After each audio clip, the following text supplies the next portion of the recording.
नमस्कार, मैं हूं आपके साथ कविता राणा। एक बार फिर से आपका स्वागत है। फ्रांस के राष्ट्रपति इमैनुअल मैक्रों का कट्टर इस्लाम की निंदा करना, उसके खिलाफ बोलना अब उन्हीं को भारी पड़ता हुआ नजर आ रहा है।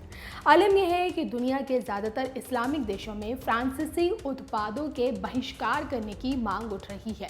यहाँ तक कि कुवैत, कतर, जॉर्डन जैसे देशों में भी अभी वहाँ की दुकानों से फ्रांसीसी उत्पाद हटा दिए गए। तो वहीं अगर बात करें एशिया की, तो यहाँ पाकिस्तान और बांग्लादेश में भी फ्रांस के खिलाफ भारी विरोध देखने को मिल रहा है।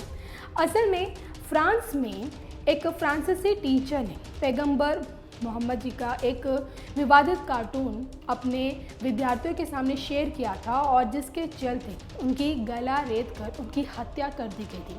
और इस घटना के बाद पूरे फ्रांस में इसकी खूब आलोचना हुई, खूब हंगामा हुआ।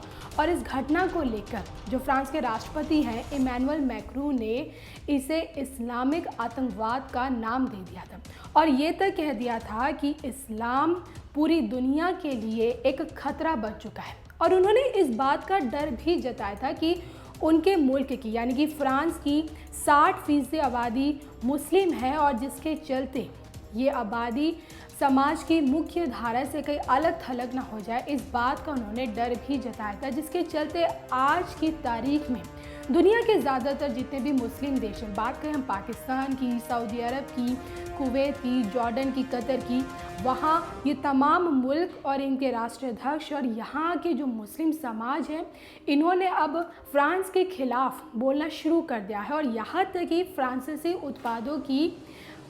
उत्पादों की डिमांड को बैन करने की बात कही है। सोशल मीडिया में फ्रांसीसी उत्पादों को बैन करने की मांग उठ रही है, व्हाट्सएप पर, सोशल मीडिया पर, फेसबुक पर।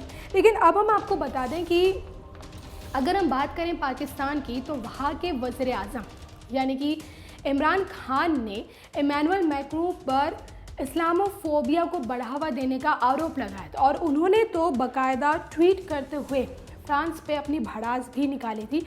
और उन्होंने ये कहा था कि ये दुर्भाग्यपूर्ण है कि उन्होंने यानी कि मैक्रों ने इस्लामोफोबिया को बढ़ावा देने का रास्ता चुना है, तभी तो आतंकवादियों पर हमला करने की बजाय इस्लाम पर हमला किया।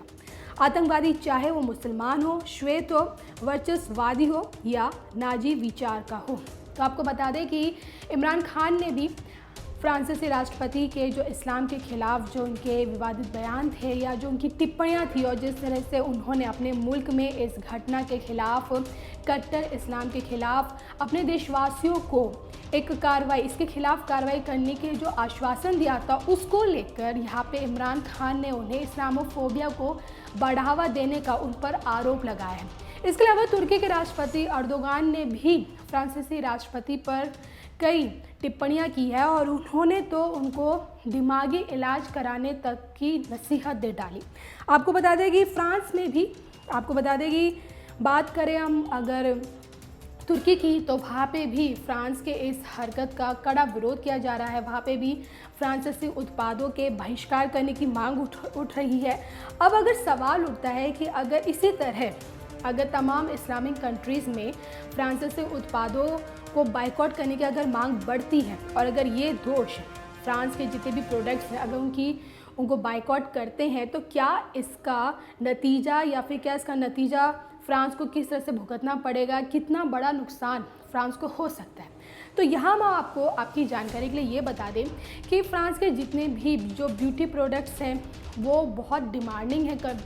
गल्फ़ कंट्रीज़ में ब्यूटी प्रोडक्ट्स बहुत महंगे भी होते हैं फ्रांस के बने हुए और बहुत डिमांडिंग है। इसके साथ साथ फ्रांस के डिज़ाइन के जो क्लोथ्स हैं, जो कपड़े हैं, वो भी गल्फ़ कंट्रीज़ में उनकी काफ़ी अच्छी खासी डिमांड है। और सबसे बड़ी बात है कि जो फ्रांस की जो वाइन्स हैं, जिन्हें हम कहते हैं फ्रेंच वाइन्स या फिर फ्रेंच शैम्पेन, उनके भी गल्फ़ कंट्रीज़ में काफ़ी डिमांड है। जिसके चलते अगर ये इस्लामिक कंट्रीज़ फ्रांस प्रोडक्ट्स पे अगर बैन लगाती है, तो इसका नतीजा ये होगा कि फ्रांस को भारी भरकम नुकसान उठाना पड़ सकता है। जिसके चलते हरकत में आए फ्रांस के राष्ट्रपति ने तुरंत ये फैसला किया है कि उन्होंने ये एक तरह से कहें कि ये फैसला कर भी लिया है कि अपने जितने भी राजदूत हैं इस्लामिक कंट्रीज़ में भेजा है, ताकि उन्हें समझा सकें कि भाई आप हमारे फ्रांसीसी प्रोडक्ट्स को बैन मत कीजिए। साथ ही साथ आपको बता दें कि इस वक्त पूरे देश में जितने भी इस्लामिक कंट्रीज़ हैं वहाँ पे फ्रांस के जितने भी प्रोडक्ट्स हैं उनका बहिष्कार किया जा रहा है, उसके खिलाफ विरोध प्रदर्शन किया जा रहा है। असल में ये जो मामला उठा है क्योंकि ये एक कट्टर इस्लाम के खिलाफ उठा है, क्योंकि जितने भी अगर आप देख लें तो यूरोप की जितनी भी कंट्रीज़ है, जिस तरह से यूरोप ने शरणार्थियों को अपनाया है और आज उन्हीं शरणार्थियों के चलते पूरा यूरोप एक कहें कि उन्हीं के चलते आज बहुत बड़ा भुगत रहा है, या फिर कहें कि उस आग में झुलस रहा है जिसके चलते कट्टर इस्लाम एक पैदा हो गया है।